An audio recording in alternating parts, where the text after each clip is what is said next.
a trap!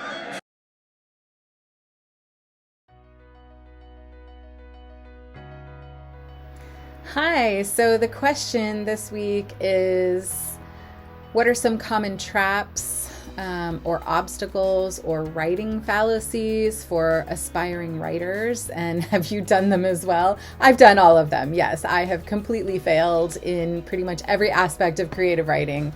But the point is, I have tried and failed. And I think that's part of the learning process. Are there any common traps, obstacles, writing fallacies for aspiring writers? Yes.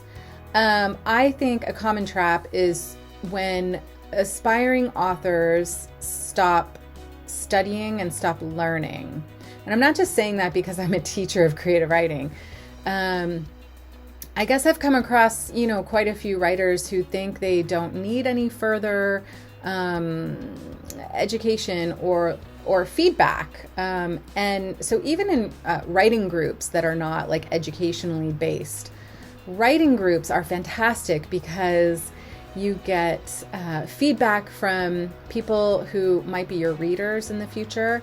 And if your goal is to write and publish, then it's important that you get feedback because that's going to flag certain aspects of your writing that are either repetitive or redundant, or when your action slows down, or especially when things are confusing.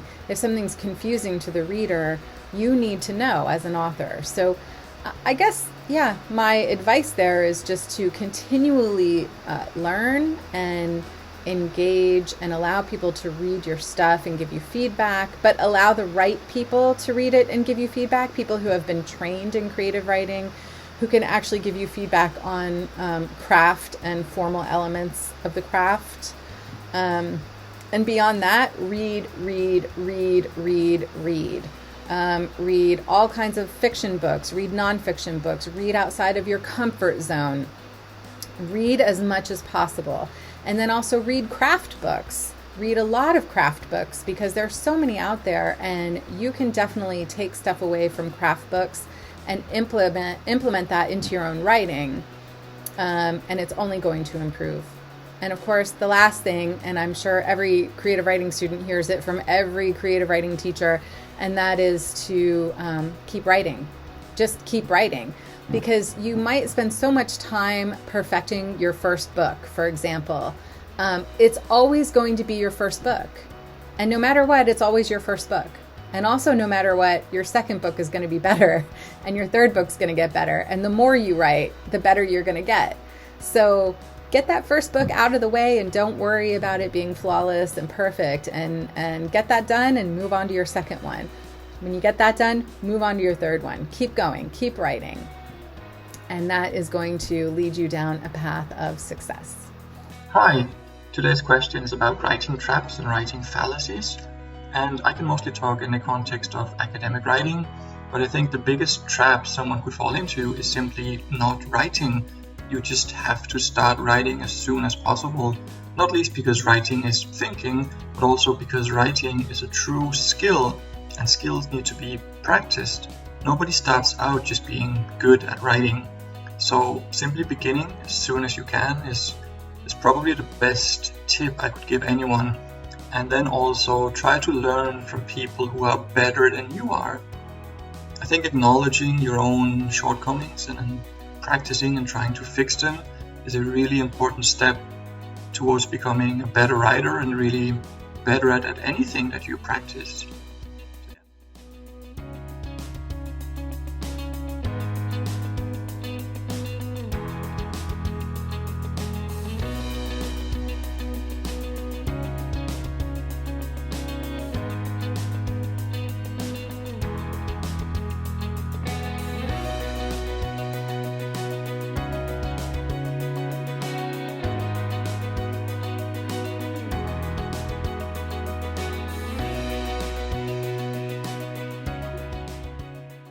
So I want to highlight 3 pitfalls for new writers as well as older writers.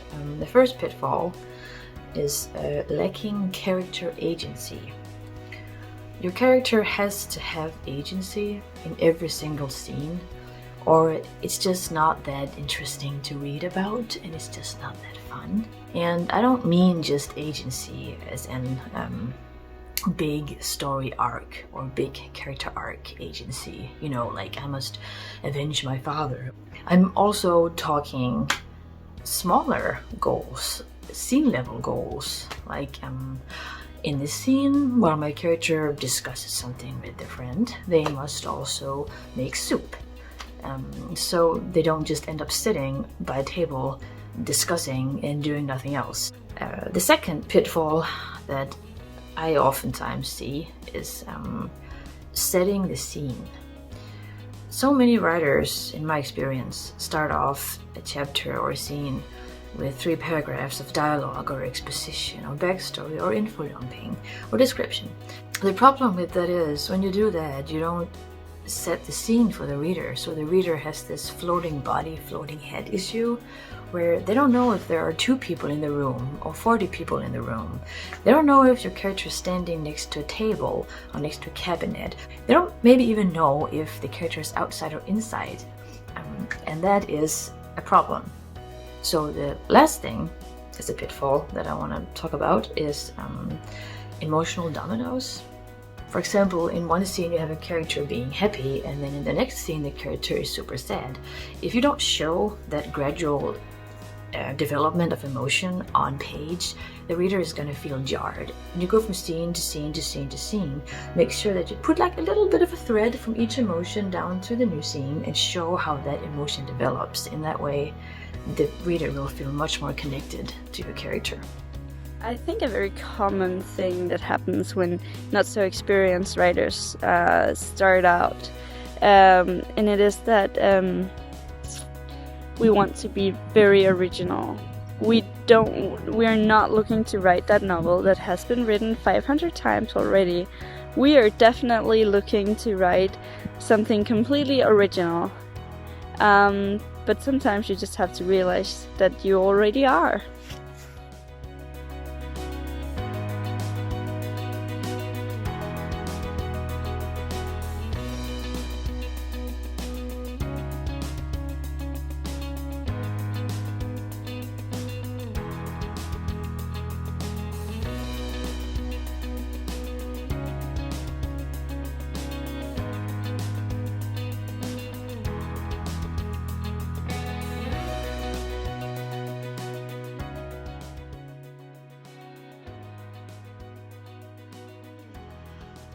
So, the biggest obstacle I've found and fought through my writing journey has been one of self-doubt.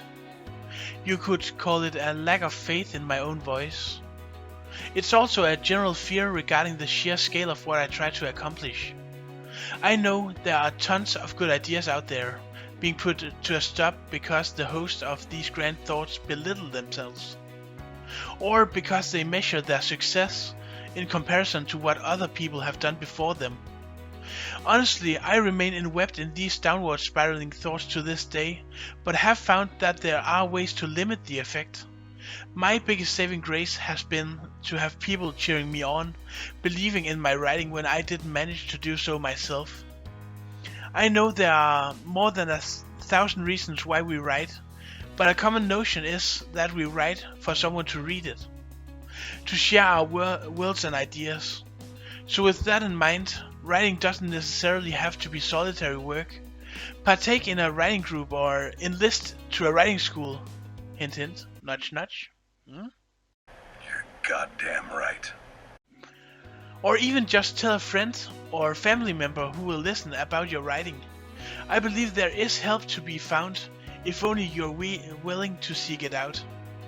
Thank you for your time. Hello, my name is Emilie and I am one of the graduating students from STS. I graduated in 2019, and since my graduation I have been able to publish 4 books, with the 5th on the rise. I'm going to talk about how to survive in all the traps there is as a writer. And one of the best I can talk about is when you accidentally think at your work, the work you really love and adore going to be your masterpiece. It's not going to be that. It's going to be a part of a really long process where you're going to learn about writing. You learn a lot just doing your practice. So every time you polish your work, every time you find a cliche, anything you don't like or don't think gets through in the right way, the way you want it to, that's those mistakes that makes you better. That's the real treasures. It's not the ending product. That's just what it is. An ending product of a really long process with hard work where you learn and learn and learn a lot of things. So my best advice to being a good writer is to really appreciate your own mistakes when you really step and kill your darlings. Because it's the only thing a school never can teach you. They can just tell you, kill your darlings. You need to take the dagger and then kill them.